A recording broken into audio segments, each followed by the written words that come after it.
Assalamualaikum warahmatullahi wabarakatuh.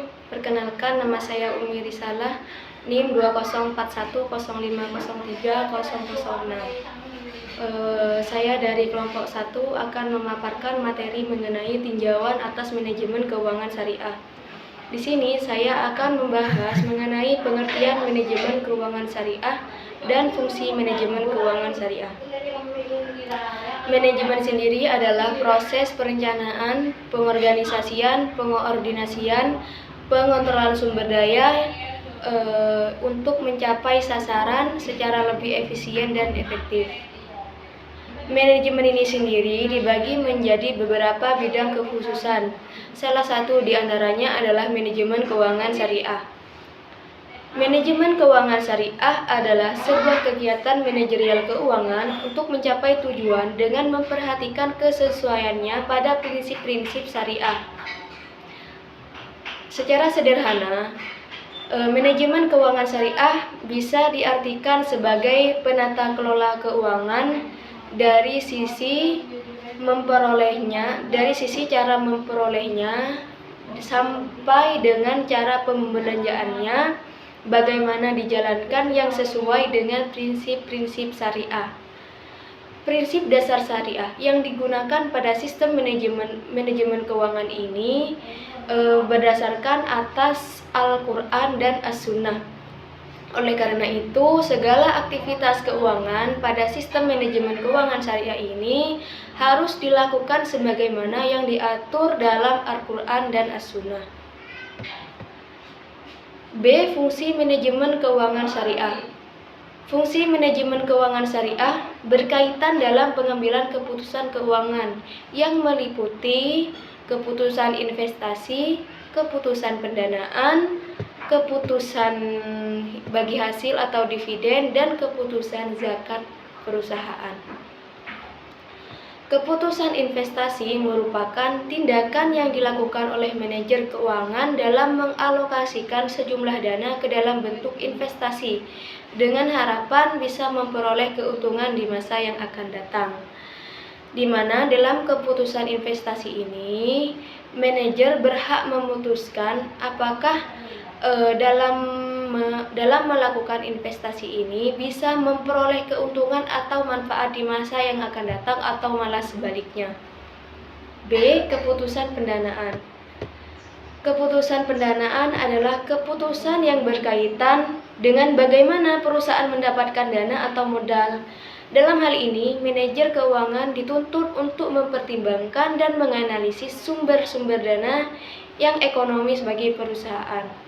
Tujuannya adalah agar perusahaan mampu membiayai investasi, kebutuhan investasi, dan kegiatan usahanya. Yang C. Kebutuhan bagi hasil atau dividen adalah keputusan tentang seberapa banyak laba yang akan dibayarkan kepada anggota sebagai dividen atau ditahan sebagai modal untuk diinvestasikan kembali dalam perusahaan.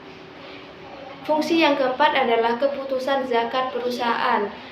Zakat artinya bagian tertentu dari harta yang wajib dikeluarkan oleh setiap muslim apabila telah mencapai syarat yang telah ditetapkan. Semakin besar pendapatan atau kemakmuran yang didapatkan oleh perusahaan, maka semakin besar pula zakat yang harus dikeluarkan oleh perusahaan. Cukup sekian dari saya, kurang lebihnya mohon maaf. Selanjutnya akan dilanjutkan oleh teman saya. Wassalamualaikum warahmatullahi wabarakatuh. Assalamualaikum warahmatullahi wabarakatuh. Saya Sabila Iza dari kelompok 1. Saya akan menjelaskan tentang bentuk-bentuk badan usaha.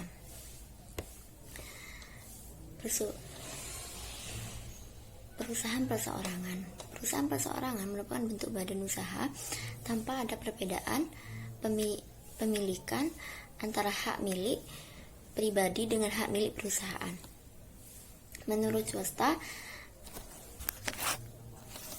perusahaan perseorangan adalah salah satu bentuk usaha yang dimiliki oleh seseorang dan ia bertanggung jawab sepenuhnya terhadap semua risiko dan kegiatan perusahaan individu. Perusahaan perseorangan memiliki kelebihan dan kekurangan. Kelebihan dan kekurangannya yaitu kelebihannya memiliki kebebasan dalam bergerak. Pemerintah tidak memungut pajak perusahaan tetapi hanya kepada pajak pemilik. Yang ketiga, penguasaan sepenuhnya terhadap keuntungan yang diperoleh. Yang keempat, rahasia perusahaan terjamin. Dan yang kelima, proses pengambilan keputusan dapat dilakukan dengan cepat. Kekurangannya yaitu 1. Menanggung tanggung jawab hukum keuangan yang terbatas. Yang kedua, keterbatasan kemampuan keuangan. Yang ketiga, keterbatasan kemampuan manajerial. Yang keempat, kontinuitas kerja karyawan terbatas. Yang kedua, firma. Firma merupakan persekutuan atau perserikatan untuk menjalankan usaha antara dua orang atau lebih dengan nama bersama. Dengan tanggung jawab masing-masing anggota, firma tidak terbatas, sedangkan laba yang diperoleh dari usaha tersebut untuk dibagi bersama-sama. Begitupun sebaliknya, bila terjadi kerugian, semua anggota firma ikut menanggungnya. Persekutuan dengan firma adalah persekutuan untuk menjalankan perusahaan dengan memakai nama bersama. Jadi, ada beberapa orang yang bersekutu untuk menjalankan suatu perusahaan. Dan firma memiliki kelebihan dan kekurangan. Kelebihan firma yaitu yang pertama, penguasaan terhadap keuntungan tinggi meskipun harus dibagi dengan anggota kongsi yang lain.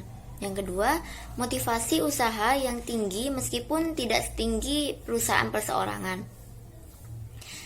Dan kekurangan firma yaitu 1. Sering terjadi konflik antara anggota kongsi berkaitan dengan pembagian keuntungan maupun strategi bisnis. Yang kedua, mengandung tanggung jawab keuangan tak terbatas, namun tanggung jawab keuangan sudah dapat dibagi dengan anggota kongsi yang lain. Yang ketiga, keterbatasan kemampuan keuangan. Yang keempat, kontinuitas kerja karyawan terbatas.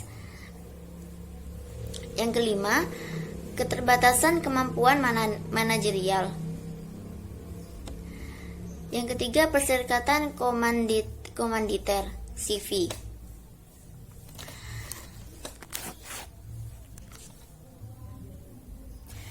Merupakan suatu bentuk perjanjian kerjasama untuk berusaha bersama antara orang-orang yang bersedia memimpin, mengatur perusahaan, dan memiliki tanggung jawab penuh dengan kekayaan pribadinya dengan orang yang memberikan pinjaman dan tidak bersedia memimpin perusahaan serta memiliki bertanggung jawab terbatas pada kekayaan yang diikut sertakan dalam perusahaan tersebut. Dengan perkataan lain, komanditer Vennootschap CV adalah sebuah perusahaan yang dibentuk dua orang atau lebih, sehingga dalam CV ada dua macam anggota, yaitu anggota aktif dan anggota pasif. Anggota aktif merupakan anggota yang mengelola usahanya serta bertanggung jawab penuh terhadap perusahaan. Sedangkan anggota pasif merupakan anggota yang hanya menyetorkan modalnya dan tidak ikut mengelola perusahaan, bertanggung jawab sebatas pada modal yang disetorkan saja. Perserikatan komanditer memiliki kelebihan dan kekurangan. Kelebihannya yaitu penguasaan terhadap keuntungan tinggi meskipun harus dibagi dengan anggota kongsi yang lain. Yang kedua, penanganan aspek hukum minimal. Kekurangannya yaitu mengandung tanggung jawab keuangan, sekutu aktif tak terbatas, meskipun sudah dapat dibagi dengan anggota sekutu aktif yang lain. Yang kedua, status hukum CV belum badan hukum sehingga sulit untuk mendapatkan proyek-proyek besar. Yang ketiga, tidak dapat dengan mudah mengumpulkan modal dari para sekutunya. Tidak seperti perseroan terbatas yang dapat mengumpulkan modal para pemegang sahamnya. Yang keempat, nama CV sering sama antara satu dengan lain karena tidak ada pengecekan dengan nama CV sebelumnya. Selanjutnya, perseorangan terbatas atau PT merupakan perserikatan beberapa perusahaan swasta menjadi satu kesatuan untuk mengelola usaha bersama, di mana perusahaan memberikan kesempatan kepada masyarakat luas untuk menyetorkan modalnya.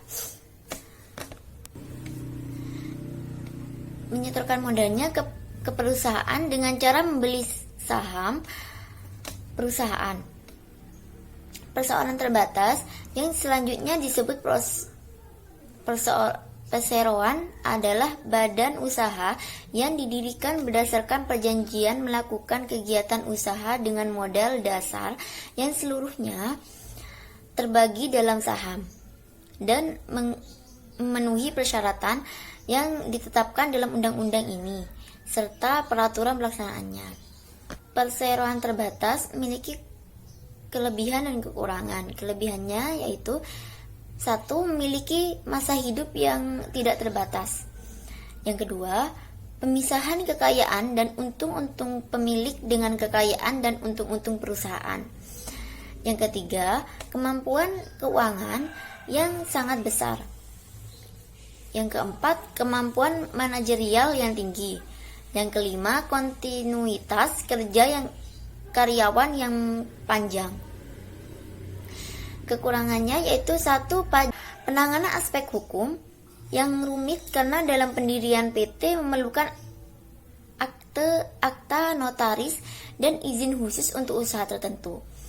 Yang ketiga, biaya pembentukan yang relatif tinggi dibandingkan dengan badan usaha lain.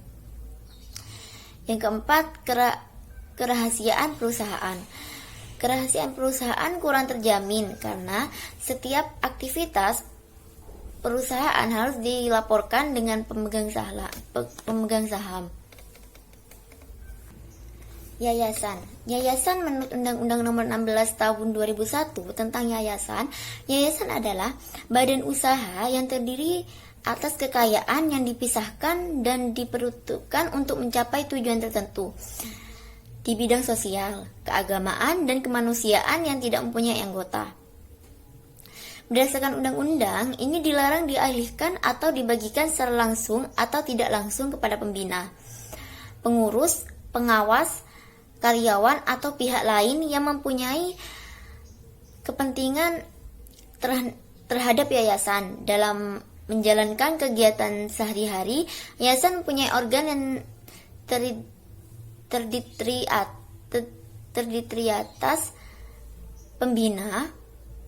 atas pembina, pengurus, dan pengawas. Selanjutnya, koperasi. Kata koperasi berasal dari kata ko yang artinya bersama dan operation yang artinya bekerja. Secara umum dapat dikatakan bahwa koperasi adalah suatu badan usaha yang bergerak dalam bidang ekonomi, yang anggotanya adalah orang-orang atau badan hukum koperasi yang tergabung secara sukarela atau dasar persamaan hak dan kewajiban melakukan suatu macam usaha atau lebih untuk meningkatkan kesejahteraan para anggota khususnya dan masyarakat pada umumnya. Sedangkan pengertian koperasi menurut pasal 1 ayat 1 Undang-Undang Nomor 25 Tahun 1992 tentang perkoperasian, koperasi adalah badan usaha yang beranggota orang-orang atau badan hukum koperasi dengan melandaskan kegiatannya berdasarkan prinsip koperasi, sekaligus sebagai gerakan ekonomi rakyat yang berdasarkan asas kekeluargaan. Selanjutnya, kebijakan dan penentuan tujuan perusahaan syariah. Yang pertama, perusahaan dalam Islam. Perusahaan dalam fungsinya untuk memproduksi barang-barang yang diperlukan masyarakat dalam memperoleh keuntungan maksimum dari usaha tersebut, maka akan mengalami berbagai permasalahan. Dalam memecahkan masalah ini, dua aspek yang perlu diperhatikan. Satu, komposisi faktor produksi yang bagaimana bagi seorang muslim untuk menciptakan tingkat produksi yang tinggi.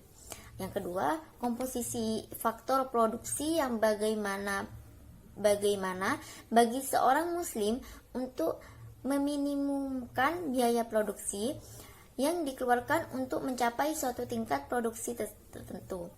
Yang kedua, profit optimum merupakan tujuan perusahaan. Organisasi yang bisa dikatakan sebagai bentuk perusahaan menurut Syed Othman Al-Habsyi seperti PT, persekutuan, perusahaan pribadi, dan bentuk lainnya seperti perusahaan di bidang pertanian, bangunan, pertambangan, kerajinan, transportasi, servis, dan lain-lainnya. Al-Habsyi juga menemukan konsep dari seorang produsen di mana peran produsen sebagai produsen itu sendiri adalah menghasilkan barang kemudian menyalurkan sesuatu dalam perencanaan awal. Selanjutnya, profit optimal. Dalam teori ekonomi konvensional, profit maksimal merupakan tujuan dasar atau utama suatu perusahaan. Perusahaan yang bertujuan selalu memaksimalkan keuntungan sering disebut dengan perusahaan yang berperilaku rasional. Hal ini menunjukkan apakah perusahaan suatu penentu harga atau persaingan sempurna, sebuah pasar monopoli atau duopoli, dan lain-lainnya. Nomor 4, profit normal dan profit tidak normal. Al-Habsyi mendefinisikan profit normal sebagai tingkat keuntungan ketika biaya rata-rata sama dengan pendapatan. Profit normal ini mencakup keuntungan pengusaha dalam faktor produksi. Dengan kata lain, ketika sebuah perusahaan memperoleh profit normal, maka semua faktor produksi mencakup di dalamnya. Proses produksi mendapatkan hak bagiannya sesuai dengan margin yang didapat. Sedangkan profit tidak normal dibagi menjadi dua, yaitu profit supernormal dan profit subnormal. Profit supernormal diperoleh ketika penghasilan rata-rata melebihi biaya rata-rata, dan ketika penghasilan rata-rata kurang dari biaya rata-rata, maka perusahaan dikatakan memperoleh profit subnormal atau rugi. Yang kelima, tujuan perusahaan menurut perspektif Islam. Keadilan dan kebajikan bagi masyarakat secara keseluruhan sesungguhnya menjadi intisari ajaran Islam. Produksi perspektif Islam tidak hanya berorientasi untuk memperoleh keuntungan yang setinggi-tingginya, meskipun mencari keuntungan juga tidak dilarang. Jadi, produsen yang Islam tidak dapat sebagai profit optimalisasi falah juga harus menjadi tujuan produksi, sebagaimana juga konsumsi beberapa macam tujuan kegiatan produksi, seperti 1. Pemenuhan kebutuhan sendiri secara wajar. Yang kedua, pemenuhan kebutuhan masyarakat. Yang ketiga, persediaan terhadap kemungkinan di masa mendatang. Yang keempat, persediaan bagi generasi yang akan datang. Yang kelima, pemenuhan sarana bagi kegiatan sosial dan ibadah kepada Allah. Yang keenam, keberagaman tujuan perusahaan. Dari berbagai bentuk tujuan perusahaan bisa digunakan fungsi variasi untuk menjelaskan variabel. Al-Habsyi membuat persamaan dari tujuan perusahaan dengan simbol F, yang mana mewakili variabel falah, sebab tujuan akhir seorang muslim adalah perlunya konsep falah atau sukses dunia dan akhirat. Untuk persamaannya lebih rinci dapat dijelaskan sebagai berikut. F sama dengan F X1, X2, X3 sampai Xn, di mana F itu falah atau kemenangan, X1 itu profit optimum, X2 itu harga yang adil, X3 output optimum, Z itu zakat yang dikeluarkan. Assalamualaikum warahmatullahi wabarakatuh. Nama saya Sylvia Eka Ayu Agustin. NIM 20115030001. Saya dari Akuntansi Syariah 1. Di sini saya akan menjelaskan tentang manajer keuangan dan aktualisasi syariah. Yang pertama, peran manajer keuangan. Fungsi utama bagi manajer keuangan atau pembuat keputusan keuangan dalam sebuah perusahaan adalah: yang pertama, menghimpun dana dari pasar keuangan yang disebut dengan keputusan pendanaan atau financing decision. Kedua, menginvestasikan dana yang disebut dengan penganggaran modal atau keputusan investasi. Yang ketiga, menghasilkan dana dari operasi yang efisien dan mengalokasikan dana yang dihasilkan untuk diinvestasikan kembali dan untuk membayar dividen tunai yang disebut dengan keputusan dividen. Kegiatan utama manajer keuangan adalah merencanakan, mencari, dan memanfaatkan dana dengan sejumlah cara untuk memaksimumkan efisiensi dan efektivitas operasi-operasi perusahaan. Yang selanjutnya, tujuan perusahaan dan pentingnya aspek etika. Tujuan manajemen keuangan diperlukan karena prestasi manajer keuangan perlu dievaluasi. Apabila manajer keuangan mempunyai prestasi di atas standar, berarti ia berhasil melaksanakan tugasnya, dan demikian pula sebaliknya. Agar tujuan tersebut dapat diterapkan, maka perlu definisi operasional tujuan manajemen keuangan yang kemudian diterjemahkan ke dalam variabel yang dapat diukur. Pada perusahaan publik adalah jumlah saham beredar dikalikan dengan harga saham pada periode tertentu, atau biasa disebut dengan kapitalisasi pasar. Tujuan perusahaan dalam lingkup tata kelola perusahaan. Menurut Surya dan Yutia Svadana, gambaran sejumlah perusahaan publik di Indonesia hanya menempatkan keuntungan sebagai tujuan perusahaan atau single bottom line. Keberadaan stakeholder tidak pernah diperhitungkan oleh perusahaan, walaupun diperhitungkan peranannya hanya sedikit. Sebenarnya keberadaan stakeholder ini dapat menjadi alat untuk self-control yang efektif. Misalnya, kritik dan saran mereka merupakan sarana yang baik untuk mengevaluasi kelemahan sistem dan struktur perusahaan. Menurut Hasan, tata kelola perusahaan merupakan salah satu elemen pokok dalam setiap pengembangan perusahaan, karena memainkan peran untuk merancang dan menyebarluaskan prinsip keadilan, akuntabilitas, dan transparansi. Selanjutnya, model tata kelola perusahaan dalam perspektif Barat. Dari sejumlah model Barat yang ada, bagian ini hanya berfokus pada dua sistem kelola perusahaan yang dominan, yaitu pendekatan Anglo-Saxon atau neoliberal dan model Eropa. Selanjutnya, model tata kelola perusahaan dalam perspektif Islam. Secara umum, diketahui bahwa tujuan utama perusahaan adalah untuk memaksimalkan nilai kesejahteraan pemegang saham. Jika demikian, maka hal ini menandakan perusahaan tersebut termasuk juga perusahaan Islam yang memiliki tujuan tersebut dalam prakteknya masih mengadopsi tata kelola perusahaan model Anglo-Saxon. Studi tata kelola perusahaan alternatif menyatakan bahwa perusahaan Islam dapat mengambil model yang sama sekali berbeda atau membuat versi modifikasi dari model stakeholder oriented sebagai alternatif kerangka tata kelola perusahaan. Sekian presentasi dari saya, mohon maaf bila ada kekurangan dan kesalahan.